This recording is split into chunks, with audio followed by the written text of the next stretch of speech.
Hey everyone, welcome back to the Infatuasian podcast. It's good to have you here. We're going to have a little watch party, or I think we're going to call it like a movie exchange. I think I've heard you guys use that term before.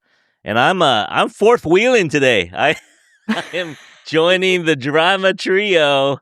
And we're going to talk a little bit about Asian movies. This is sort of a Valentine. So I told you it was a Valentine special. But, you know, things happen. This year, Lunar New Year is right around Valentine's as well. So I got a lot of stuff going on. So this will come out in February, but I don't know exactly. Okay. Nice. But we picked all movies with a little bit of a love theme. So there's never a wrong time to have a little love movie theme. And so we're bringing in 3 guests today. One of them is a familiar voice, but 2 new ones.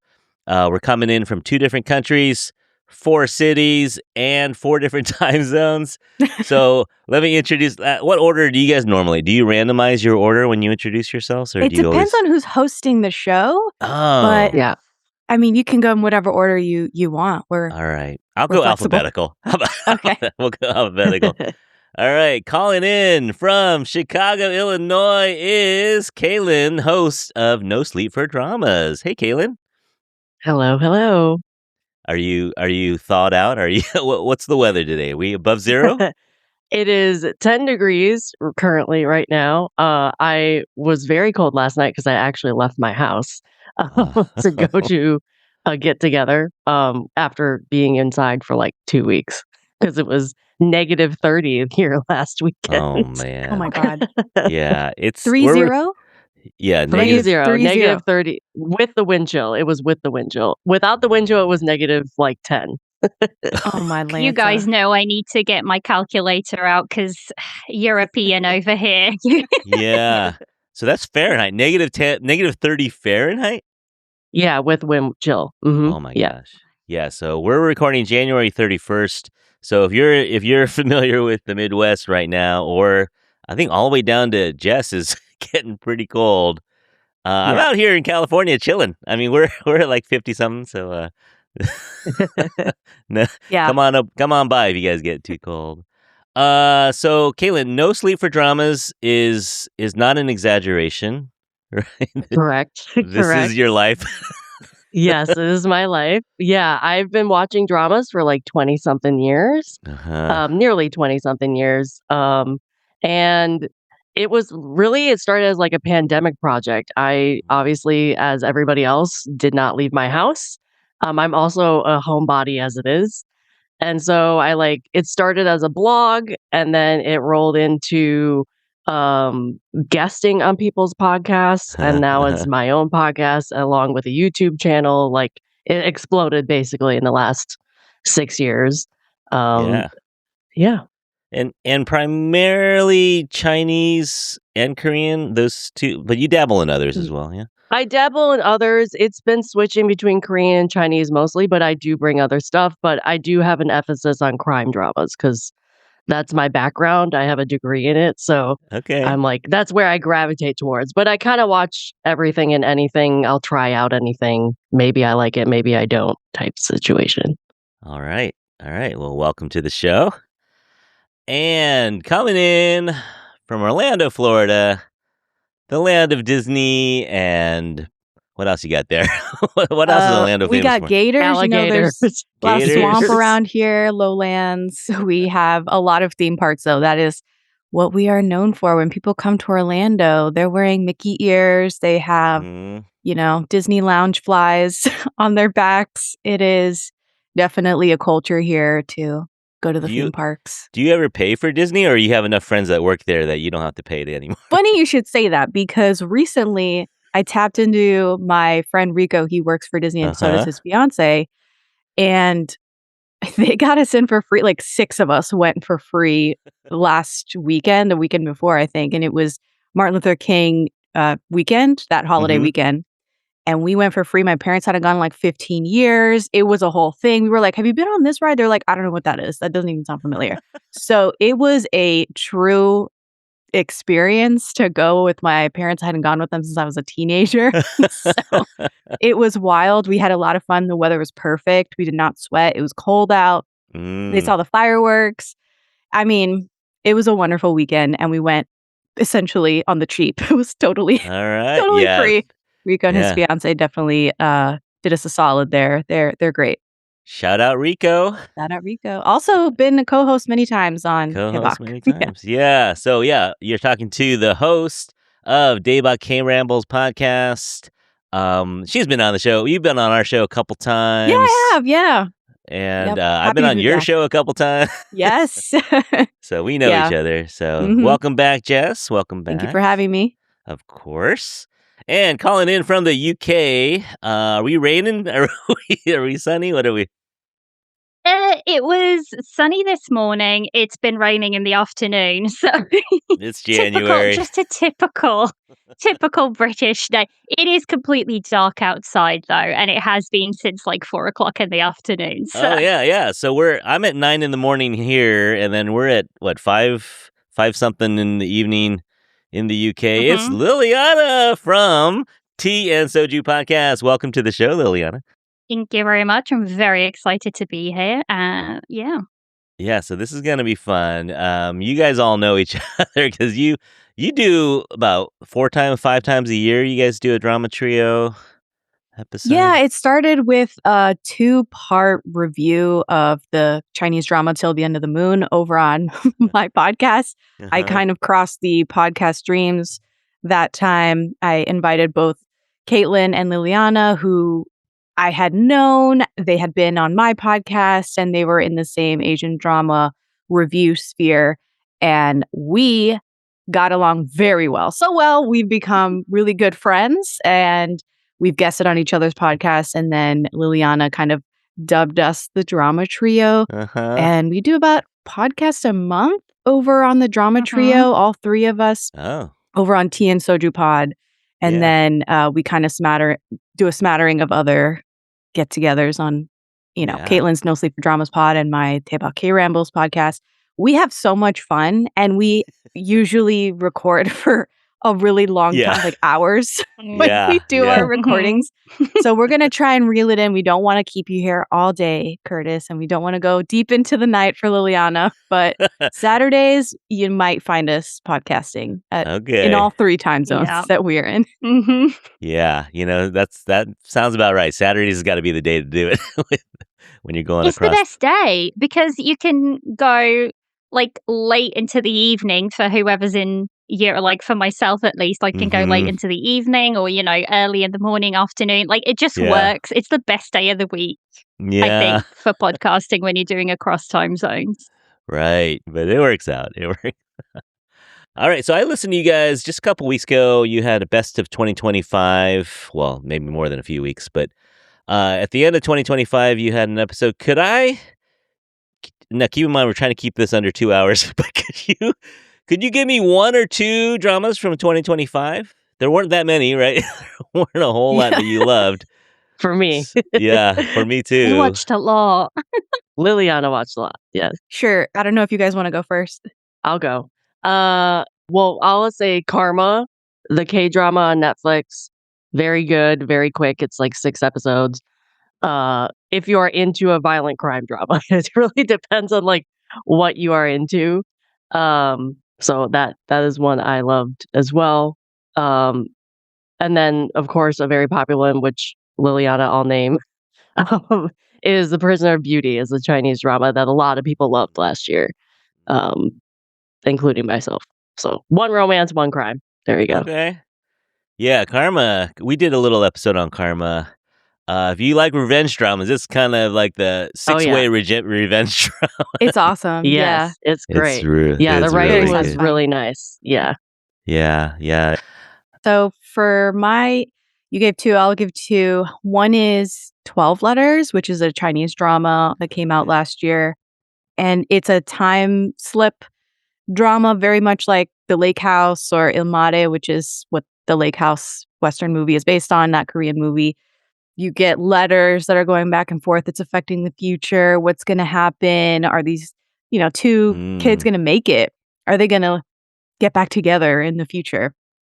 I really enjoyed that. It was very atmospheric, I would say is a good word for 12 Letters. It's like China in the 90s, and they just kind of nailed that aesthetic, nailed what it would feel like back then. Sometimes you see a period piece and you're like, this looks like they're cosplaying, the 90s or the early 2000s or whatever it is. And this one, genuinely, it felt very authentic. The other one I'll give you is You and Everything Else, which is a K-drama that came out last year. I don't think it just came and went. People didn't really talk about it, but it's got Kim Go-eun in it, who is a wonderful character actress and very emotional. It's about like a friendship breakup that happens over the course of their lives. You kind of pick up the story every 10 years in these two friends, their lives, and how this thing just kind of fell apart. Who's at fault? Who's betrayed who? And it's quite small in scale, but it feels very grand in the emotions and the stakes for these two. I loved it, and I can't recommend it enough. Yeah. No, it felt like a movie. It felt like you were watching a movie. It was a long movie, but it was, as a drama, it was great. Yeah, it was really good. What's the other actress? Park Ji-hyun, I think. Yeah, Park Ji-hyun. Yeah. She's underrated. I think you don't see enough of her in dramas. I think. Yeah, very she was true. great. Flex X Cops was one that she was in. Yeah, she was. Yeah, she's great. Liliana, you got 2 for us, or 1 or 2? Yeah, so I absolutely do back up Jess and Caitlin both on 12 Letters. I feel like 12 Letters is an underrated drama. People are scared of that drama, but they really shouldn't be. Okay. But I'll give you another 2. I would say Love in the Clouds, typical Chinese fantasy, It feels like a typical xianxia, but it isn't. I love the chemistry. I love the leads. I just love the character development throughout the story. So I really, really enjoyed it. And then the other one that I will say is one that I didn't get to talk about because it didn't finish till I think like the 26th of December, and which was after all of my, recordings were out End of of the the way. year, And that yeah. is the Vendetta. That is the Vendetta of Anne, which is not for everybody because it is straight up politics. It is straight up revenge drama. Something akin to the greats like Nirvana and Fire, that type of drama. That is what the Vendetta of Anne is. And it's just so incredibly well written, so incredibly well acted. So those are the 2 that I would put forward, I think. Yeah. I think I do need to check out 12 Letters because I was in China in the 90s, so I could check to see if everything was online there. But yeah, okay, I'll definitely check that one out. Let's see, what would I throw in there? I also would say Karma. I enjoyed Study Group. I thought Study Group was Study Group is Oh, good. that was fantastic. Yeah. yeah, it's just my it's something I can watch with my teenage daughters and have a good time Yeah, with very that family one. friendly. Yeah, that one was fun. And then I think Jess, you were thinking about doing an episode on what's it called? 9 Puzzles? Yes, I was, because I hadn't watched it yet. So this was a perfect opportunity to kind of force my hand and watch it finally. But 9 Puzzles is still on my list of 2025 dramas too. Yeah, I enjoyed it. And I don't even like Kim Da-mi that much. Something about her face. I just don't want it. God, I just want to punch her, I don't know. She smirks. She's always smirking. But she's so smug. What's she got to be smug about? But she's a great actress. So that show was fun. But all right, so let's get into 2026. We're barely a month in. I haven't finished any dramas, but are you watching anything? Are you currently involved in any dramas? Let's go backwards this time. We'll go Liliana first this time. Not really. I am waiting. There's supposed to be like a bunch of C dramas upcoming in February, and I am just like waiting. It's kind of like, the calm before the storm. So my watch list is fairly empty. I just finished up Idol Eye, the K-drama, which I liked it. I think overall, I think it was pretty predictable, but it was still a fairly good drama. I enjoyed it. What else have I finished so far? I finished up a couple of J dramas actually. Oh. I finished up the one that you watched, Caitlin, Miss King. I quite liked it. It was something different. But apart from that, I am actually not watching a whole lot. The only Chinese drama that I'm watching right now is Affinity, which I am not recommending that Chinese drama, Oh. okay? It's one of those that it's so bad, it's good. Oh. It's I don't even know how to explain it because the premise of it is kind of like it's sci-fi. So the premise of it is that there's like parallel worlds and somebody finds a link between these I don't know. It's Oh, weird, dude. but it's one of those that just keeps you coming back for another episode even though it's not necessarily good. Oh, So God. I don't know what to tell you about it. It's kind of like Maid's Revenge if you've watched that drama, you know. But is it like spicy like Maid's Revenge where it's like all of these Yes, contrived, so like, oh, why are they on top spicy. of each other No, all of no, a no, sudden? no, no, no, no. It's very spicy. It's very spicy. For a Chinese drama, it's very spicy. So Oh it my makes it, God. yes, the chemistry is crazy. So yeah, that's what I'm But it's watching. not with that actor, though. The Maid's Revenge. No, no, Okay. Because he's different always in actor, those type different of dramas. actress. Yes, but it's not that one. This one Okay. actually can act. He just doesn't have, it's not just his looks going for him. so, so yeah. But apart from that, I am about to start something that I'm quite excited about, which is a Chinese drama. It just started airing yesterday. It's called Born to Be Alive, and it stars Yang Zi and Hu Ge. And it's kind of like set in the mountainous region of China, and they are like forest guards of sorts. And there's kind of like a mystery thriller aspect going through it, but it's Uh-oh. mystery thriller Watch out, meets Caitlin. slice of life. It has but Yangza in slice it. of I'm life. not gonna watch it. It's Yang she Zi. doesn't do It's that. Yang Zi. It's She's not Yangza. going to touch it. She's Yeah. not going to touch it. Yangza is not her favorite. I mean, we all know it's not her favorite. But I Ooh. will say, for this drama, she's kind of like, they've made her look not ugly because she's not ugly, but they've really Have they changed roughed her her look. up? She's got yes, they've really roughed her up. So it's I'm intrigued just to see how that one kind of pans out. So yeah. Okay. Okay. Oh, is it me or Caitlin? I think It's it's you. you. Okay, I'm not watching that much. I'm on the podcast grind, but I can tell you right off rip, I am enjoying the hell out of watching or rewatching Queen and Hyun's Man, aka Queen and I from 2012. Oh my God. Like that show is just as good as I remember. And I can't wait to talk about it soon on the recording for that one, recording it for the Tebak season 7. Before that, I have finished watching Immortal Samsara, which is a really long Chinese drama from 2022. It has Chungi in it and Yangza, I believe. Which apparently I hadn't seen Yangza in that many things. Obviously Ashes of Love, but I like her way more in Immortal Samsara, I think.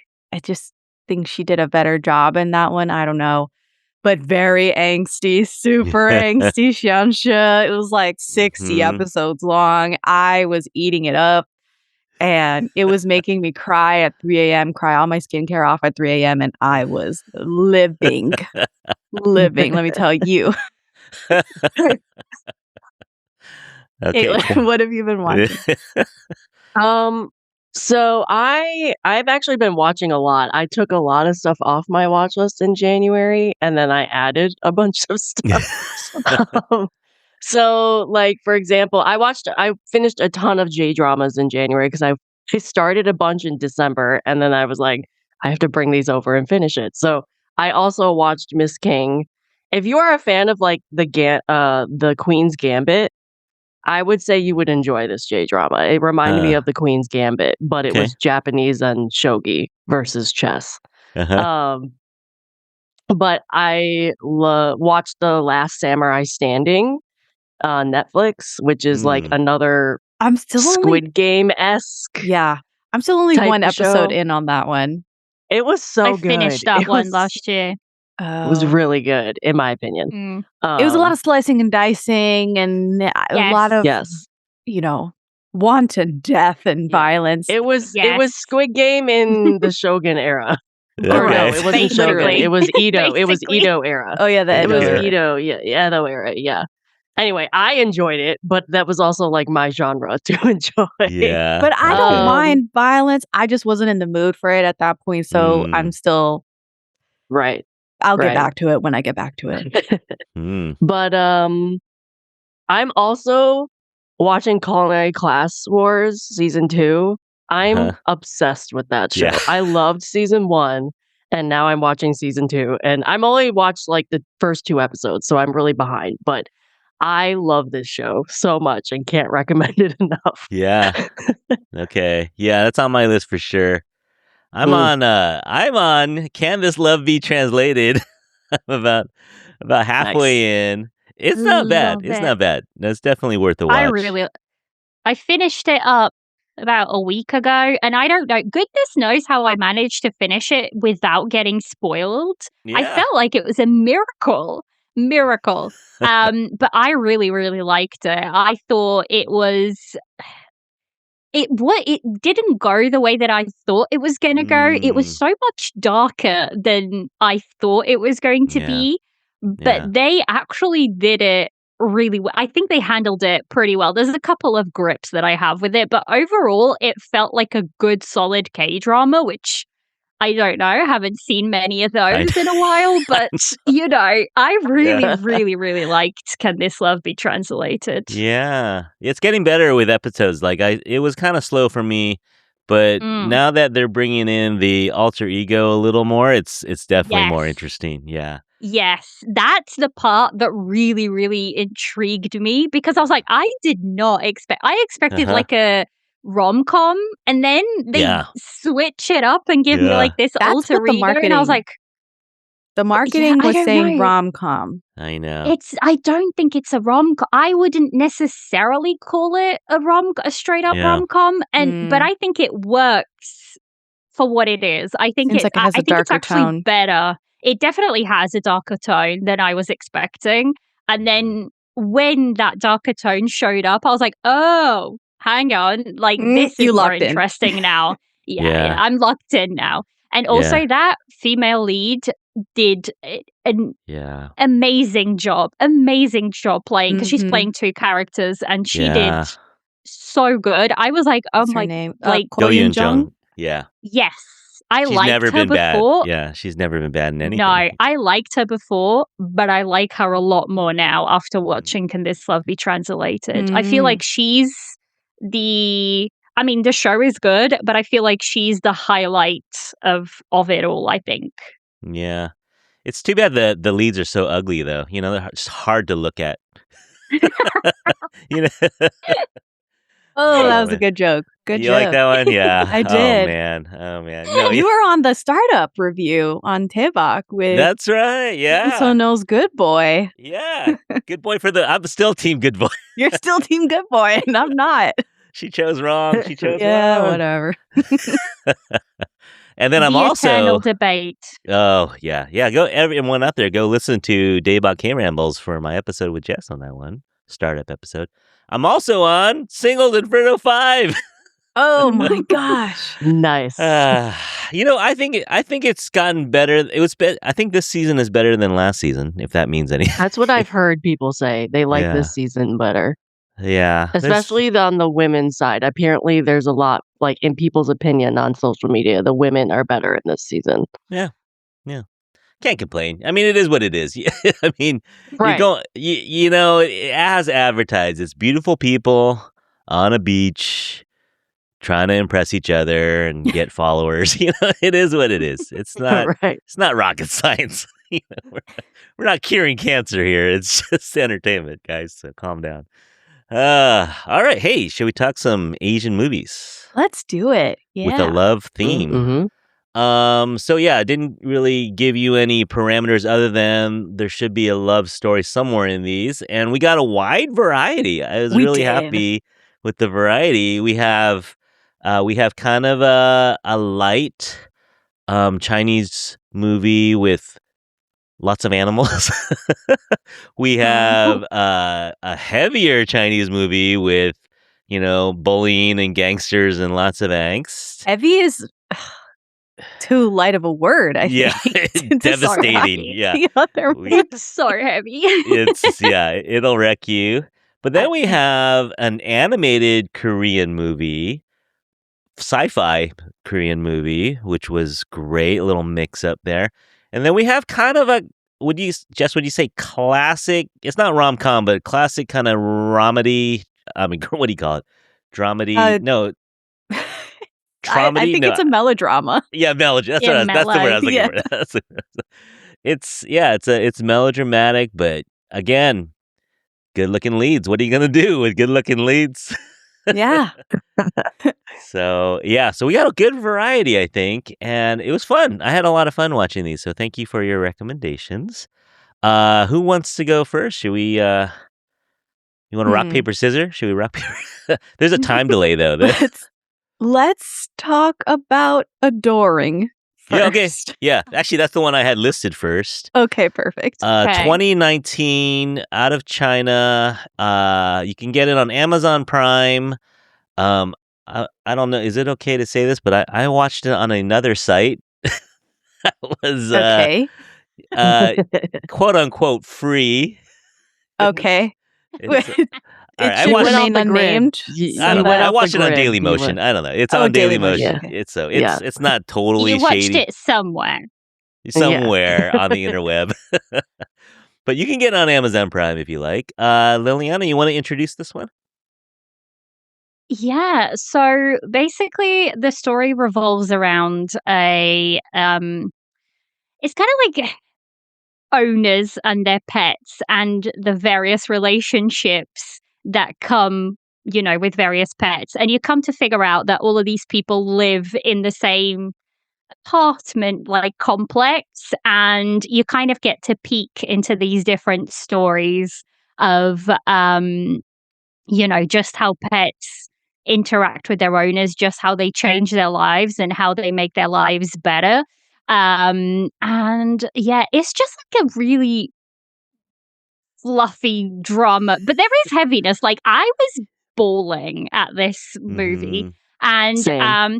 do you know what it reminds me of? Kind of like Love Actually, but with lots of pets. That's like the best description that I can come up with it. Yeah, that's perfect. It's Love Actually, but with lots of like dogs and cats and a pig, because there's a pig in there too. So it stars of got a lot of stars in it. Yes, it's got a bunch of people. Famously, we have Wu Lei in there, and like people who follow Tea and Soju know that I'm a huge Wu Lei fan. We have people like Wallace Chung and William Chan, and you have like a variety of what's the generation of actors and actresses in this, because you see different types of relationships. You see an older couple, you see couples that are in their, high school, and you see people who are single as well. There's all different types of stories running through. So it's kind of like an anthropology of people's stories with their pets and like how they live their daily lives. So that's what it's I an would anthology kind of series for sure. Yeah, just like Love Actually, or what's the other one? New Year's Day, Valentine's Day, right? All of those anthology love stories.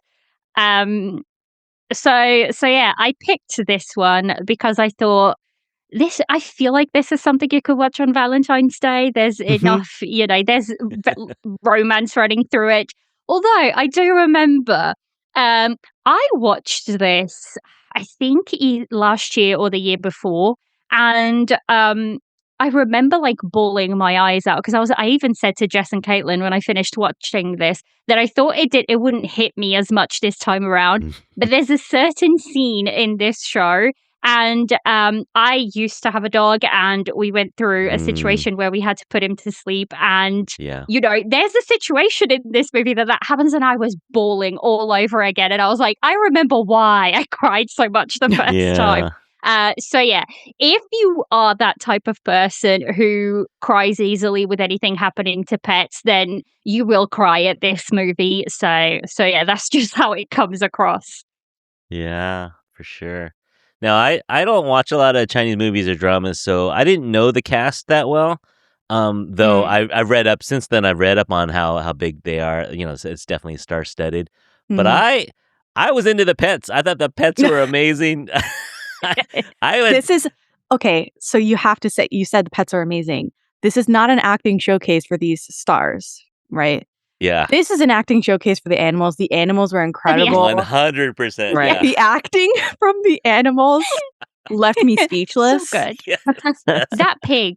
The way they got the pig. I mean, you can teach a dog and a cat to a certain extent to do stuff, but a pig, The dog man. was looking into my soul. Yes. Yeah. And I think you know which dog I'm referring to. It was like the stray that was wandering around. Okay. And Oh my god, yes. I think they gave him new. human eyes. I could be wrong, but Yeah. I was shocked at how much that dog was emoting. Right. Yeah. No, I would have if it was made now, I would have claimed it was AI, you know, because it was so but that dog was acting. That dog was acting with a capital A. Yes. That dog was so good. And it wasn't even a cute pig. When they brought him out, I thought it was going to be like a potbelly pig. No, it's not even the cute kind that celebrities have. It's a freaking pig. It's a you know, the kind that you slaughter for you know, Thanksgiving and New Year's. Yeah, those kind of pigs, kind of with the creepy eyes. Yeah, I don't like those pigs, but this guy, or was a girl? This Belle was amazing. A girl. She was acting for her life. Yeah, it's a girl. Yes, she was acting for her life. Literally. Oh man. Yes. But yeah, no, really, really fun. Caitlin, what do you think? I also cried my eyes out, and not just that scene that Liliana was talking about. I cried throughout this movie, so I didn't particularly like that part. But I also knew, like, I mean, it is a trope and cliche if you have a movie about animals, something's gonna die. So yeah, I cried at the vet scene. I cried at the butcher scene. I cried at the stray dog finding out about his own, like his previous owner scene. Like it was like this whole second half of the movie I was crying. Yeah. I really also liked the divorced dad story. I thought that was a unique take, like, because it wasn't your straight up romance with the other couples. It was more of his relationship with his daughter and via her cat. I wasn't really expecting that. I assumed just going into this that like it was just going to be all about couples. This is also really the first time I've seen William Chen do like comedy. Like all the other things I've ever seen him do are He's so serious, like Lost Tomb series or like crime dramas. So it was like he was wacky. He was like the wacky comedy, especially when he was like when he was doing like a newlywed stuff, obviously, and then all of a sudden being chased by this humongous Rottweiler. I read the Letterboxd reviews, and the only one that I wanted to bring to the table, because obviously I can sit here all day and read Letterboxd reviews. Those people are so clever. This one caught my attention, and it's really quick. It says a bunch of absurdly rich people and their frighteningly intelligent pets. And I was like, yes, I mean, exactly. There you go. Say less. Say less.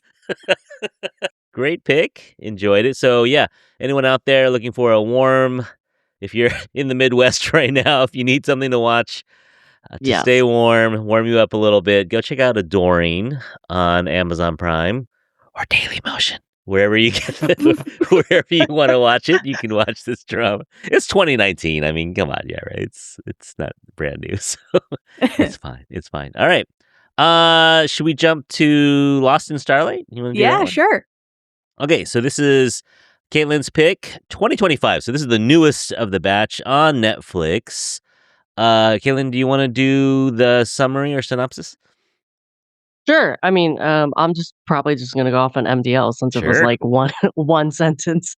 It is about an astronaut who leaves Earth for Mars, and their explanation is: vast infinite space divides star-crossed lovers. So it's basically space, and them doing the definition of long distance. Yeah. But there's a mom story Stop it. involved. There's Yeah. It mom was and daughter the story. synopsis on MDL does not do it justice because it's more than just like the relationship between the two leads and their love story. It's also, I would say, it's a lot more pointed towards the female lead and her background and her story Mm. and the trauma that she has grown up with and somewhat deals with it. Mhm. And then brings forth a romance that helps her deal with that trauma, or at least softens that trauma, I guess, a little bit. Yeah. Yeah, it's gorgeous. Do you know anime better than I do? Is it anime style, would you say, or? No, I would say this is this is not as harsh. I mean, I would say this is a Korean animated style. I mean, Okay. I think this was like the first animation. I think I read somewhere it was one of the first animation movies out of Korea. Oh, Um, and I thought it was beautifully animated yeah. Mhm. in a lot of scenes, especially when you add on like the space elements and the sci-fi elements of it all. Yeah, I agree. I thought it was visually striking, really gorgeous, gorgeous animation style, and I was only upset that I couldn't pay full attention to it because I was reading subtitles, and this was one of the only times where I was like, "Should I watch the dub so that I can just, like, take it all in and Yeah. not focus on the lower third?" And I didn't. I just kept with the subtitles, but truly a wonderful, magnificent animated movie, and I do enjoy a good animated movie here and there. I thought the the whole premise reminded me of a Twilight Zone episode. It's Hmm. called The Long Morrow from season 5 of The Twilight Zone, season 5, episode 15. It's originally from 1964, that episode. Uh-huh. It's the one where an astronaut falls in love just before leaving on a deep space mission. And the tragedy of that episode is that he'll age slowly as he's traveling into deep space, Yeah. while the woman that he loves on Earth, she promises to wait for him, but she's doing it at a devastating cost because they're not going to be the same age when he eventually returns. Yeah. So I thought it's a nice play on that. It's not exactly the same, but I do enjoy this like time limit on their relationship because she wants to head to Mars. Yeah. I do live in Florida. This is low-key a Florida movie because Right? Yeah. yeah, they showed NASA on the Yeah. Space Coast and it's instantly recognizable. I've been to NASA multiple times. It's so nice to visit. And the last time I visited, everything was about Mars. They're like, "We're going to Mars." And I'm like, "But are you really?" Like, it's kind of funny to hear all of the talks and all of the presentations be like, "Anyway, we're prepping for Mars." And I'm like, "But Mars? What year is it? This is crazy." They're 100% going to Mars. So I loved seeing Lost in Starlight and it drawing on basically this mission that is actually going to happen eventually, Yeah. where the humans are going to go to Mars. Yeah, I thought it was a perfect format too, because if you did live action, I think you would start to look for, you'd have to be super, super big budget to make it look good. But this Right. format, you could do, I mean, it's not cheap because they did a good job on it, but it's a lot cheaper than going to, actually making a Mars set or anything like that. So this was, Right. and I'm just looking at the stills right now. There's some stills on IMDb, and yeah, it's like Jess said, it's the visuals, just amazing. Stunning. And I'm really upset it didn't get nominated for anything at the Oscars, like Best Animated Same. Feature. Yeah. But Yeah. Voice Whatever. actor? Yeah, I mean, I've been wanting to watch this since it was announced, like when wow. it came to Netflix, because I just thought it was very different from anything that, like, if you like Studio Ghibli, I think you would like this. It's a completely different type of animation style and obviously a different story because Studio Ghibli I mean, they have done space stuff, but it's nothing like this style. But I just found it to be really unique, and I was like, oh, I've never seen a Korean movie like this. And Mm-hmm. I mean, it's like them taking risks and things like that, which we've all said like Netflix has allowed people to do that from various countries. Um, and also the voice actors in this are Kim Tae-ri and Hong Kyung. I've never really, I mean, I've obviously seen both of these actors in dramas and movies, but Hong Kyung, I've never really heard him. I was gonna sound weird. I've never heard him talk like like he did in this movie, I guess. Really? Like I have obviously because I've seen him in other dramas, but I guess I just haven't paid attention as much. Like Kim Mhm. Tae-ri, I think, in my opinion, is obviously the more famous of the two of them. Mhm. Yeah. So, but I found that really interesting. I thought they voiced their characters very well as well. Mm-hmm. Mhm. I was gonna say I really liked it. Like you've all already pointed out, I think it was visually like a feast to watch. Um, it was so like color wise, it was so vibrant, and I really, really loved that. And like you all said as well, I think if you had made this real life people and whatnot, not animated, I don't think it would have been as good in terms of, you would have to have a huge budget to make it look, halfway as good as you can do in animated style. But even the story itself, I felt like it was, a fairly good story. Although I will say, I wish there was but you can't ask much of a movie, and I think that's always my problem with movies is that there's always aspects that I want more out Yeah. of, if that makes Yeah. sense. Mm. That I Right. want them to dig in a little bit more, but there's only so much you can do with, an hour and a half, 2 hours worth of story, and I think they did pretty good here. I liked the characters, and I did not realize while I was watching that this was Kim Tae-ri, Yeah. doing the Yeah. voice, and I was like, "How did I not?" She's an actress that I've watched Mm-hmm. plenty of times, and I did not recognize that this was her voice. So, I really, really, I ended up really enjoying this one as well. Yeah. No, I was about to say Kim Tae-ri, another actress, never seen her bad in anything except her Mm. other sci-fi movie, Oh, is it Space Space Sweepers? Sweepers. Space Yeah. Sweepers, I Space forgot that Sweepers. she was in that Yeah. one, so I was gonna say never in anything bad, but I don't know. That one was pretty bad. But yeah, amazing in this one. Yeah, like like I knew that she was the voice, but before I watched it, but it didn't, I didn't picture her any other way. Like, sometimes, like for example, Susie Bay, right? If Susie Bay's in something, she's always Susie Bay. Like you can't. Yes. She's always gonna be Susie Bay. But Kim Tae-ri kind of she blends into whatever you're watching, and you don't always think, oh, that's the girl from 25, 21. Mm. But this one, yeah, I didn't think anything like, oh, that's Kim Tae-ri. I was just enjoying it. Mhm, So she very was good. immersive. Yeah. Yeah, yeah. Mhm. Did anyone else think the tiny little robot that she had that detected life forms or microorganisms or whatever, that it looked like the robot from Flubber, Weibo? Yeah. Oh Okay. my Yes. god, yes. Yes. When I saw it floating around, it had the same shape. I was like, wait a minute. Yeah, we've seen this before. Flubber? Yeah. Yeah. I also Yeah. like that even though it was a sci-fi and it was very much a sci-fi, like you got it from the setting, you got it from like how they live their lives and everything. It was still a relatable story. Sure. Yeah. Because when it came down to it, it was like pursuing your dreams and supporting each other and like being in long distance relationship. Like there's a lot of topics in this movie that is relatable to people, even if it is an animated movie or if it is like takes place 50 years from now or something like Mm. that. So I always enjoyed that part. I will say I was angry at the male lead for like what he did because I was like, seriously? like Angry you're at the gonna male ask this lead. woman?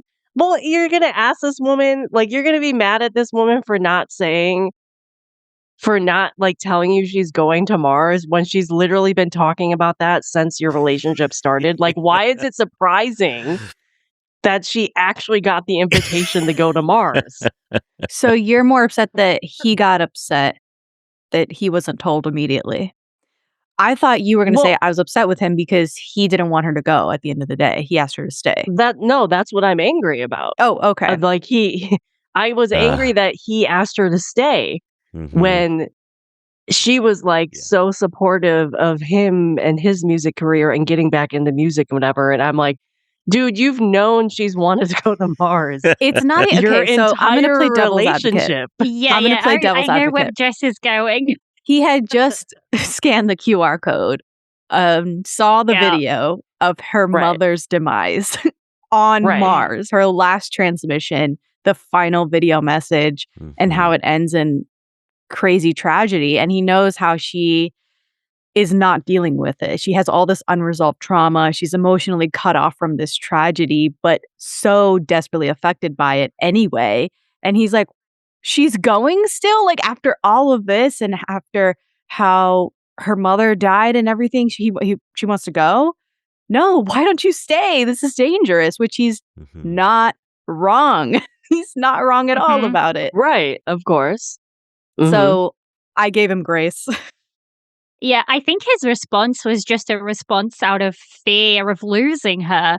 Like, I think it's because it was so close to him having watched what had actually happened, to her mother, that he was like, this is what you're going for. Like, this can happen to you, and there's absolutely nothing I can do about it. Like, you're not on the same planet as I am. There's nothing I can do to help you. So I think it was just a response out of fear rather than anything else, to the point that he then did come back after having, some time to kind of like cool down and think through things and be like, I'm sorry. You are right. If you want to go, you want to go. And there's nothing that I should say about it.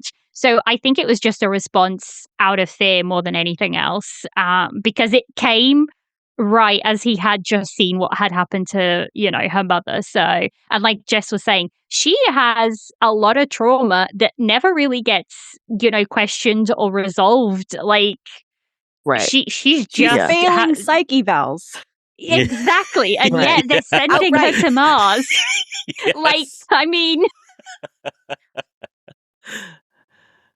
Yeah, he also has some trauma that they never fully explain. That's, I think, the thing either. that they could have gone deeper with. If this was a 2-hour movie versus an hour and 38, we probably would have gotten what's his deal with wanting to quit music. We just kind of get these little vignettes and flashback scenes. Or like his stage fright when he actually does perform. Like he has stage fright, but they never explain really why he had stage fright.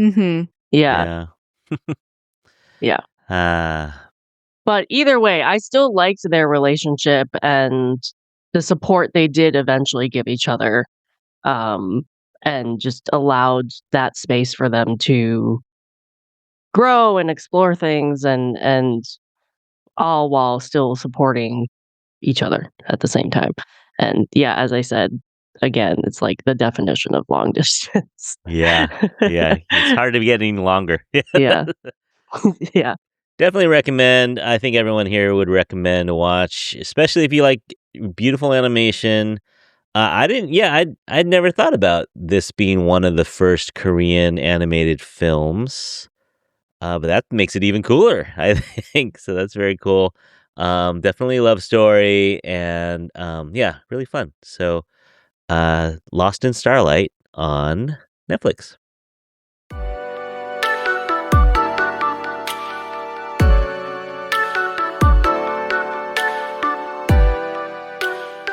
All right. Should we get melodramatic now, Jess? What do you...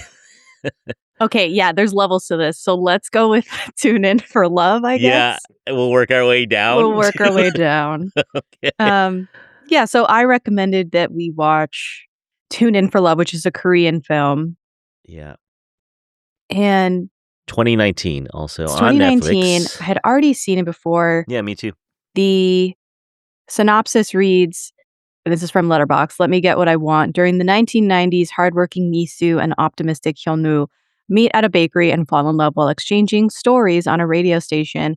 But while their paths keep crossing, the timing never seems to work out. Mm-hmm. So this is a very gloomy, miserable, melancholic love story. And Yeah. I don't think it's for everybody. I really don't. It's very slow burn. And I liked it the first time around. I thought it was kind of like average.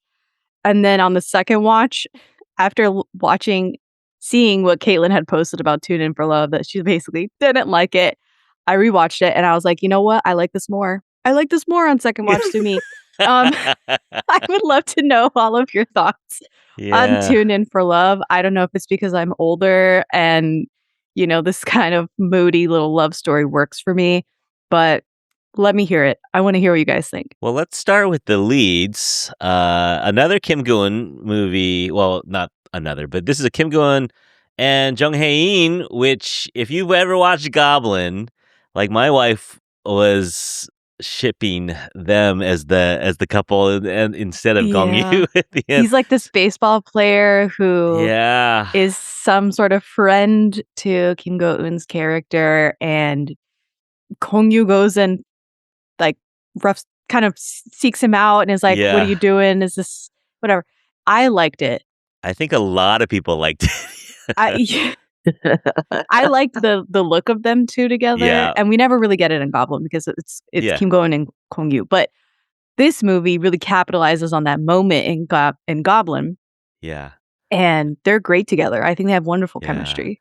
No, 100%. People saw them, and some producer, some casting director said, we got to do something with them together. And then, so we get Tune In for Love 2019. I like a moody love story. I'm down for a moody love story, so I like this one. This is one of those classic ones, a lot of melodrama ones where if people just said how they felt, or if they had a 20-minute conversation, they could have solved so many problems. Yes. There would be no drama. There would be yes. So it's one of those where if that bothers you, you're going to hate this. You're going to hate it. Like me. That bothered me. Take it away, I had Caitlin. other things that bothered me in this, but that was one thing that bothered me. I was just like, seriously? Now they have to wait another 5 years to meet each other because somebody didn't give them a password. Yeah. Right. So for me, I liked it, but I also have a couple of qualms with it. One of my biggest ones being that I don't like the relationship progression. I just don't see it. I don't see them working as a couple, if that makes sense. Not because the actors don't have chemistry, that's not the case. I do think they have wonderful chemistry between them. I am one of those very, very few people, this is a very well-known fact about me, that dropped Goblin, never finished it. So I didn't even get to the episodes of these two together in Goblin. So this was my first, look at them together on screen.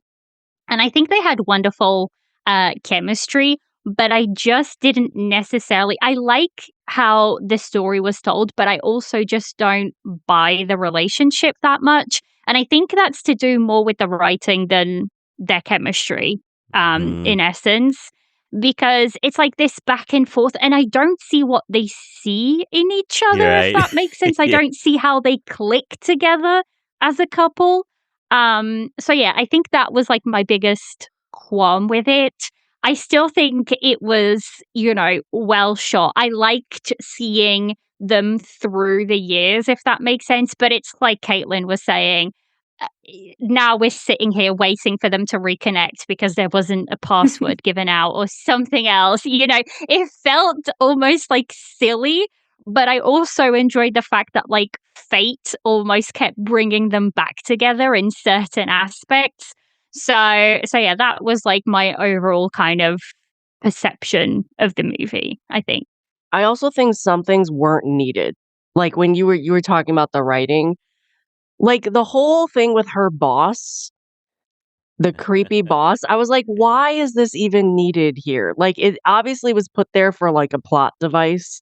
But I'm just like, they probably could have still had that rift in their relationship without him.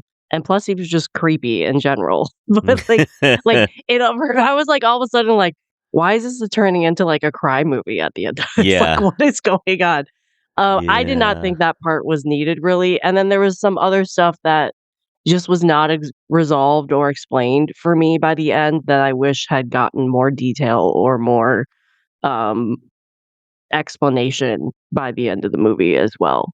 So I think if you buy the connection, you'll be fine. If you don't buy the connection within the first 15 minutes, like if you're like, they don't really love each other, they just know each other, right? If you don't if you like, so I bought into it. Like my wife and I watched it and we liked the connection, the found family. And so when he comes back a few years later, then goes away for a few years, we bought into that. Now, would that really happen? Would someone really wait that long for someone, to get back to an email? Probably not. But if you buy into the fact that they are connected somehow, then you'll be okay with the plot, which is problematic. But if you like looking at these people and you kind of like seeing them be angsty, we enjoyed it. Be angsty, be sad. The fact that her job is, she was a literature major and then she gets kind of into publishing and she's doing these technical weird documents newsletter editing thing that was like fresh out of college for 5 years. But her job is dealing with communication. She's in communications. She's dealing with words all day long, and she can't seem to. They can't seem to make it happen. Yeah. Right. Yeah. I love that line. When will you be okay? Oh my God. Yeah. It's tough. It's tough. It's very angsty.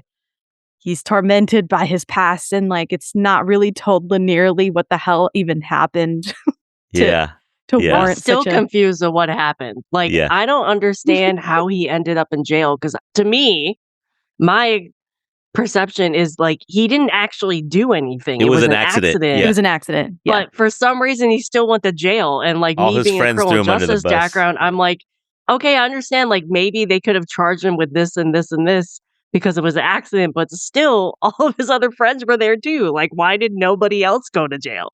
Yeah, I think Curtis is right. They threw him under the bus. He probably got the worst sentence out of all of it. And he has bad friends. Yeah. Right. Yeah. They're terrible. Yeah. They're horrible friends. Terrible I don't understand why he's friends with them. Like, especially after, to me, like what surprised me was that, so when he comes into the bakery and these two women kind of take him under their wing and they become like a little found family, I really liked that stretch of the story because I love found family. And then what I thought was going to happen was his friends kind of come back in, and I thought he's going to realize that they're atrocious people, that, they don't really care for him because he's seen the other side of the coin. He's seen what people caring for you looks like, but that wasn't the case. He kind of like went back to them and then ended up going down to jail again. So I was like, why are we here? Bad habits, old habits. Yeah. He doesn't have a lot of family. He doesn't have a lot of friends. It's just these guys.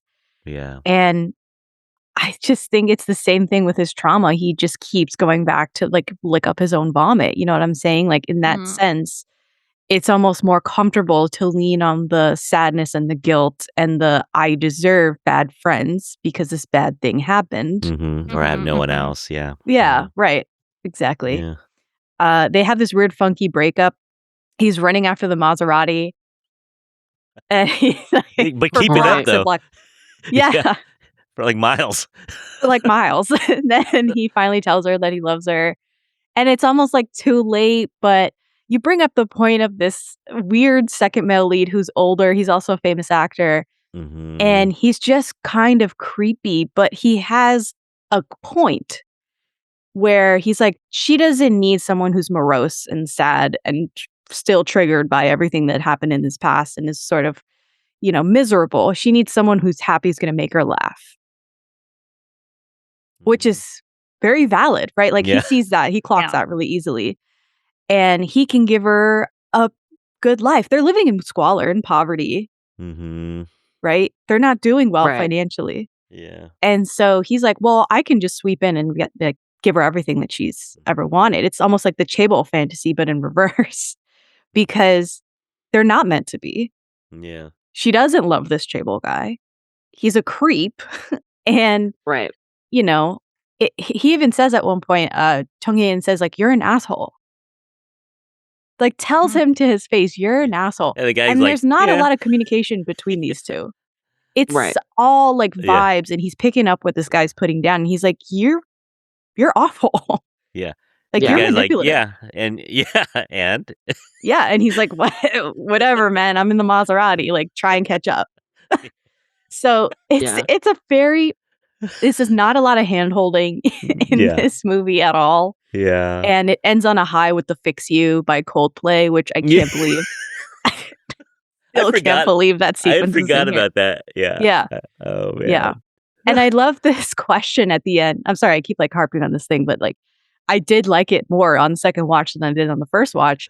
The radio host, which we've been hearing his voice throughout the whole movie. He says to Chung-hae, like, why do we need to do a video live stream of a radio show? And I'm like, that is such a pertinent question, even in today, right? Like, presumably this is set 20 years ago, but why the hell do we have video podcasts? Like, a podcast is an audio medium. You know what I'm saying? Yeah. Yeah. Apparently Netflix is doing them now. And Netflix, there's video podcasts on Netflix. Like, what's going on? What is going on? What is this? So man. I feel like that question is still very relevant. Why do you need to see the radio hosts? Mm-hmm. But just Netflix, if you're listening, I'll do a podcast on it. If you give me a little budget, just a small budget, I will make it happen for you. I'll do video. I'll sell it. We can make it work. We can make it work. Oh man. Lots to unpack on this thing, but you know, you get the gist. It's really not for everyone though. Not for everyone. I enjoyed it. My wife enjoyed it. Jess enjoyed it. Liliana, you're where are you on this one? I'm like in the middle. Okay. It's not like I didn't enjoy it. There was parts of it that I liked, but there was parts of it that I didn't. So I'm like in the middle of the, you know. I was very close to Liliana, like maybe even in between Caitlin and Liliana on first watch. I was like, this is fine. Okay. Yeah. But on second watch, I don't know what happened. I was like locked in. Yeah. Maybe the mood just hit you different. You were just in the mood for it. Yeah. Mm-hmm. Yeah. And then, Caitlin, I'm guessing it's a no for you. It is a no for me. It's a hard no for me. But you know, I enjoyed a young Kim Gun and a young Jung-hae. That was, I mean, are you gonna get mad about that, right? The other thing is like the genre of this movie also is not my favorite. Like slice of life normally does not work for me. So I knew going into this movie I probably would not like it. Yeah. Okay. Fair enough. Yeah. Fair enough. All right. Well, let's get to the last one, which is called Better Days. I got Influence. This is 2019. You can watch it on Amazon or Tubi. Tubi. I watched it on Tubi. Yeah, and it's free. Liliana, if you're in the UK, unfortunately, I think you got to pay. Nowhere. You can't watch it anywhere unless you rent it. You can rent it on Amazon Prime. Mm-hmm. That's the only place that it's available because Hulu doesn't exist in the UK. We don't have Hulu. Roku doesn't really exist over here either. You can have it. I don't know if it's available on Apple TV. That's just not something I use. Yeah. But yeah, you can rent it or buy it on Prime Video in the UK. Yeah. So unfortunately, not in Europe, but in America and Asia, I think you can get it. Yeah, a little easier to come by somewhere, which is very annoying because this was a rewatch for me, and I'm pretty sure the first time around that I watched it, it was available somewhere. I can't remember where, but it was somewhere, so it must have been taken down at some point. Yeah. You know, licenses expire and whatnot. So it must have been taken down and not put anywhere else. But I think it was on Viki at one point, maybe. It might have been. But Viki in Europe, when it comes to movies, you have like 5 movies on a good day, and that's about it. They Ooh. are terrible.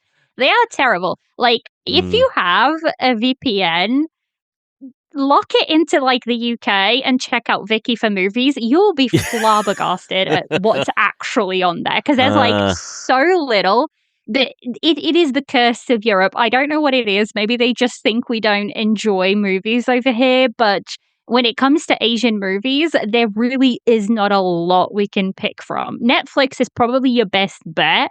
But anywhere else, there's really not a lot you can sort of pick and choose from that is like, readily available. Let's put it that way. Okay, yeah. Legally available. Yeah, legally available. Okay. I love the air quotes. Air quotes. Okay, yeah. No, we are not advocating those sites. We're not. No. Yeah. We're not. But they are out there. They are. They are out there. It can be fun. All right, so this is it's basically a 2-person drama where there is a high school girl who is preparing for final examinations, and then there's a suicide of one of her friends, and then the bullies start to pick on her, and then she forms an unlikely friendship with a mysterious young man who protects her from her assailants, is the AI version of this. It was recommended to me from someone on the internet, so I got influenced. I don't even remember who it was, but someone was like, "You gotta watch this movie," and I said, "Okay, I guess I do." So I found it and really liked it, and I like the lead. I did a show on Us and Them. That was another one I thought about recommending, and she's also the lead in that. She's amazing. Amazing. Yeah. And yeah, when if you look at her in this movie, you're like, oh, she was actually bullied in this movie. Like they really Right. Yeah. like she was beat up. She was definitely beat up in this movie. Let me get her name. I got Zo Dong-yu. Zo Dong-yu. Dong-yu. Zo Dong-yu. Yeah. Yeah. She's very much a film actress. Right. Both actually the leads in this, they rarely dip into Chinese dramas. They are very much mostly film people. And you can tell they are film people, I think, with what they bring to the table. Yeah. Jackson Yee is the male lead. Right. Yeah, I think look 2023 he had like 6 movies in 1 year. So he's Oh my god. He's Crazy. working. Yeah. He had a lot of movies. I still really want to watch. He has a movie called Big World. I am desperate to watch that movie, and it is nowhere to be found, at least in the UK. But I have heard so many people say that it's like one of his best roles to date. I've watched clips, and he is like amazing in it. So it'll be one that as soon as I can get access, I'll definitely be pressing play on. His movie Resurrection was at the Chicago Film Festival last year. So I didn't have the time to go see it, but I had a bunch of friends who went and saw it and then messaged me. It was like, this is an amazing movie. You need to find it somewhere. He's really good. He's really, really good. He is. Better Days was nominated for Best International Feature at the Oscars, the 93rd Academy Awards. So that says a lot about the caliber of this movie and the type of acting and drama that it is. Did you like this movie, Curtis? Yes, I love this movie. I thought it was great. I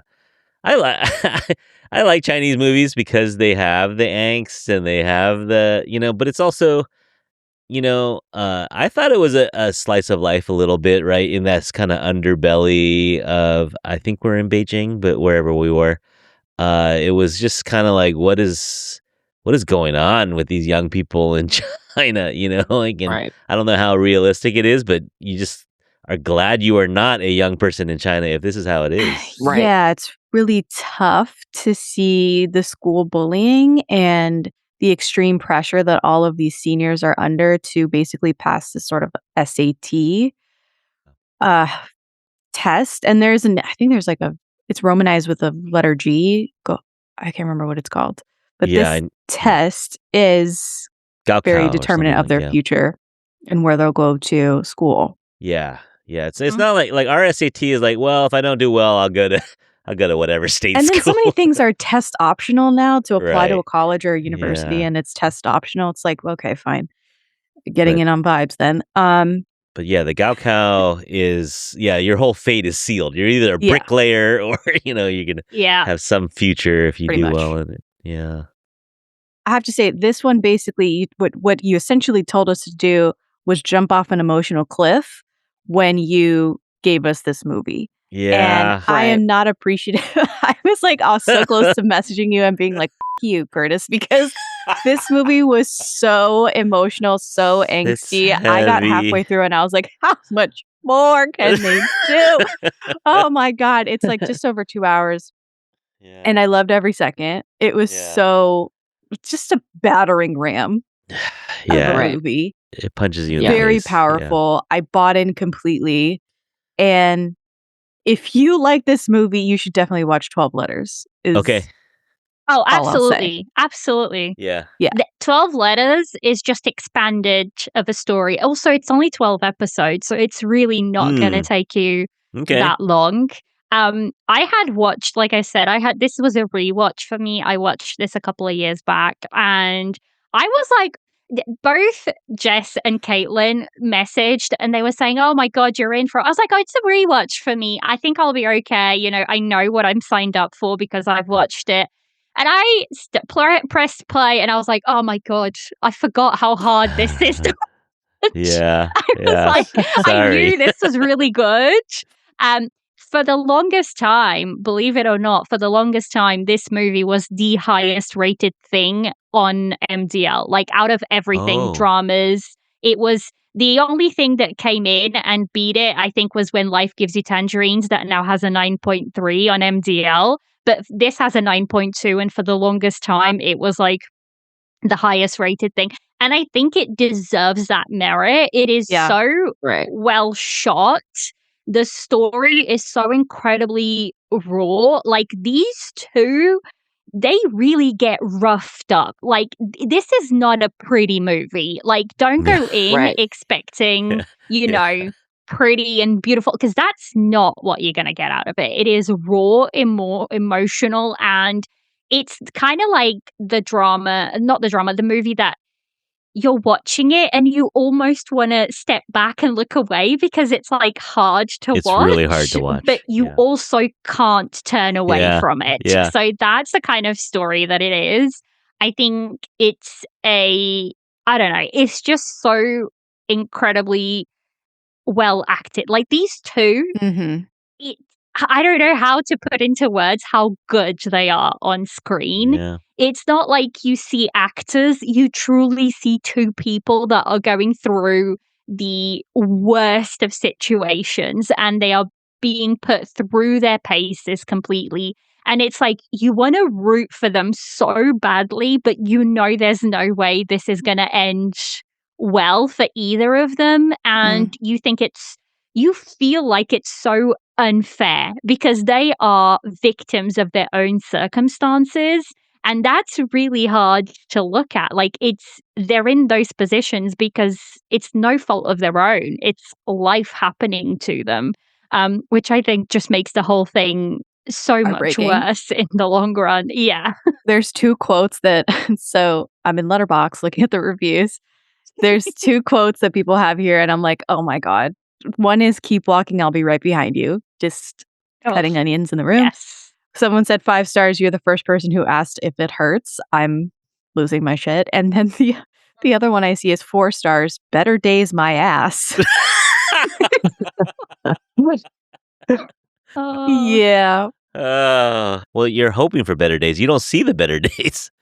But you're No. hoping- Well, you do in the little epilogue thing. but, like, Yeah. Oh, yeah. You do. yeah. The fact that this was Zhao Yu's debut, Oh, too, like this movie and another movie was the first thing she ever did. Wow. And I have never seen her in this type of role. I've always seen like dramas of hers and like Word of Honor and things like that. She was scary in this. Like I didn't really know what to was. expect. Like I also did not know. I didn't know much about this movie going in, but I did that intentionally. I wanted, because all I heard was it's a really good movie and it's a hard movie to watch. But I I didn't know why. So I didn't read the synopsis. I went in blind. And it definitely is a really hard movie to watch. I was not expecting the whole bullying, let alone murder, let alone all that stuff. But yeah, Zhao Yi as like the bully was frightening, was very Amazing. scary. Yeah. Amazing acting, Mhm. very scary. But I've never seen her do this type of role before. And I have a Wow. better appreciation for her because everything Yeah. I've seen her do are like romance She's just dramas. pretty, yeah. So Mhm. Mhm. yeah. Yeah. Like Jackson Yee, I knew he could act well because I've seen him in like these types of roles before, like Longest Day in Chang'an and like some of his other gritty movies, but her, not so much.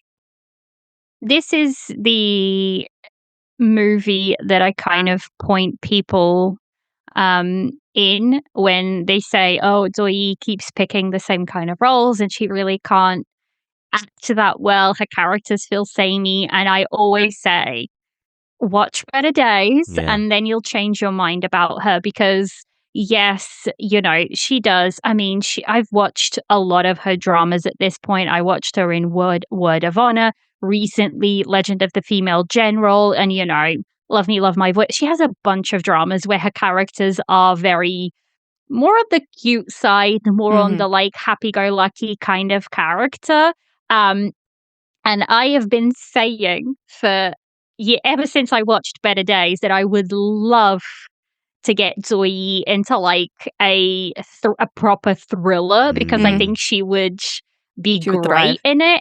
Yeah. Unfortunately, I don't think that's going to happen anytime soon because that's just a progression, I think, of Yeah.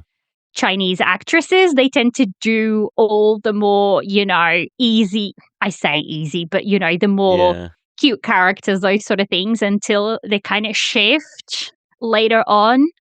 Well, I mean, we talked about two actresses, Kim Gun and Kim Tae-ri, who just do amazing with whatever they're given, and they've done some in their late 20s, early 30s, some darker roles, some definitely meaty. But I mean, they've always done meaty roles, but they've done some meaty horror kind of stuff, and yeah. So who knows? That'd be fun. Yeah, she was great in this, though. I mean, she makes you want to hate her. Job well done. Yeah. So yeah, I think we all like it, but it's hard to recommend in a way because you have to be in the headspace, and it's not a feel good necessary. I mean, yeah, it does resolve a little, but it's not a feel good for 98% of it's not feel good at all. It's a feel bad. Yeah, I was in tatters at the end of this movie. You're welcome. And you know what? I was right where I wanted to be at the end of the day. Right. Yeah, I'm a fan of angst, so this. Yeah, no, I am too. Right up your alley. Right up my alley. Yeah. All right, so I think we got a good mix. We got a good mix for something for everyone out there. If you're feeling too good, go watch Better Days. If you need something a little lighter, go watch Adorning or Lost in Starlight. If you like the angst, tune in for love. If you like angst for no reason,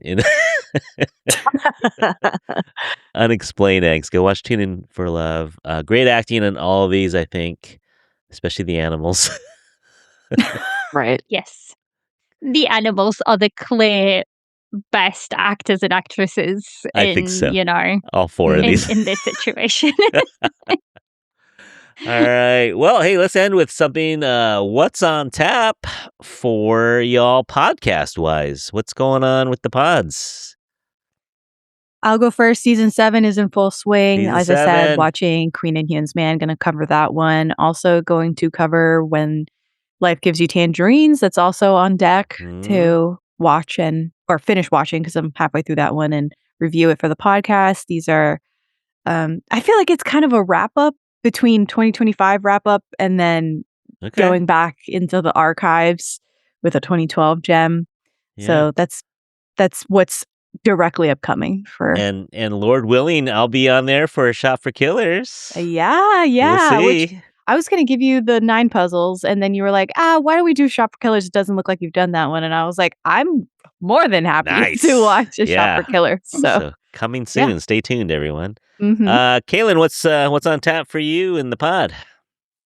I'm doing something for Valentine's Day. I'm bringing one of the guests, Becky, back, and we're going to talk about some romance dramas. Really easy, just like bring a list and talk about it. Yeah.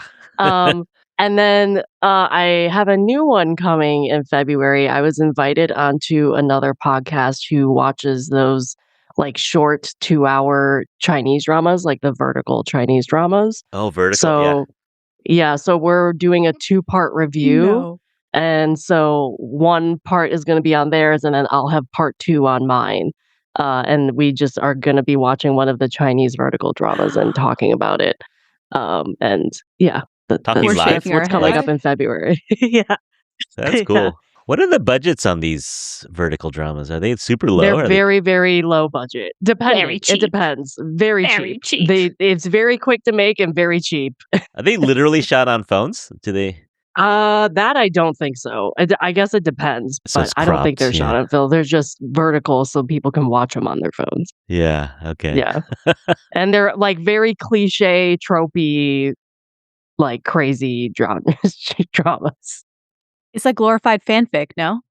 Right. Yeah. A lot of people just describe them as like Wattpad stories, but Yes. in vertical format. So that's what a lot of They're people addictive. They're describe definitely them as. addictive. Yeah. Okay. Yeah, I think it's because you get a whole story resolution and whatnot in, an hour and a half. So it's like you're watching a movie, but Yeah. lots of crazy stuff happens. Cliche. Okay. Like baby mamas and like cheating and all the stuff. If you like Yeah. mahjong, you'll like these. Okay. Yeah. If you're into the mellow. All right. Liliana, tea and soju. What's coming up?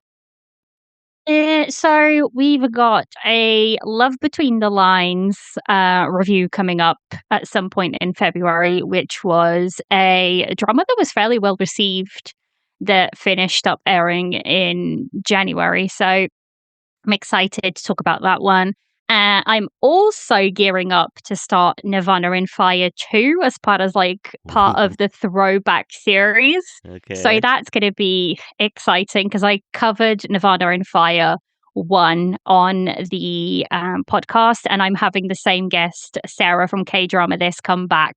And we're going to do Nirvana in Fire 2 because a lot of people actually say that the second part is a lot more focused on like found family. So I'm very intrigued to see where they kind of go with that. But yeah, that's some of the things that are coming. Funnily enough, Caitlin, you were saying about Becky. Becky's also coming back on Tea and Soju for a Valentine special, but we're doing something a little bit, we're doing like romance through the genres. So we're kind of picking, genre specific dramas that are more romance heavy. So that's going to be, upcoming as well. And then it just depends. If you run a C drama podcast, it's not like a K drama podcast where you can kind of plan ahead.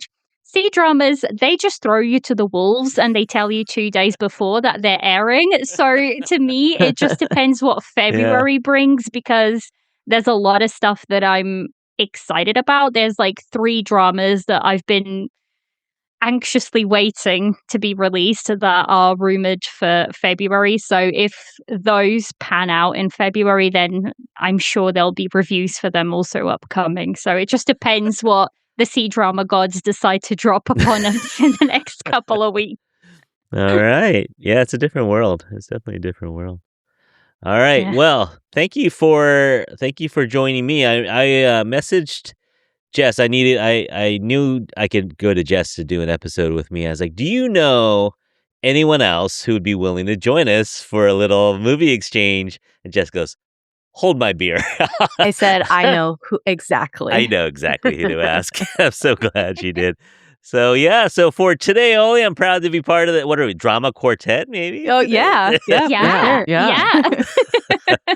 Thanks for joining me. You can follow Tea and Soju literally at Tea and Soju Pod, all one word. And then Daebak K Rumbles at Daebak K Pod, all one. I'll type all this out. And then for Kaylin, it's No Sleep for the number 4 dramas, No Sleep for Dramas. Go check them out.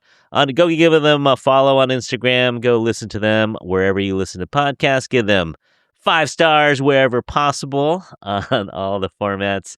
In the meanwhile, if you want to follow us, you can follow us at Infatuasian Podcast on Instagram and other socials.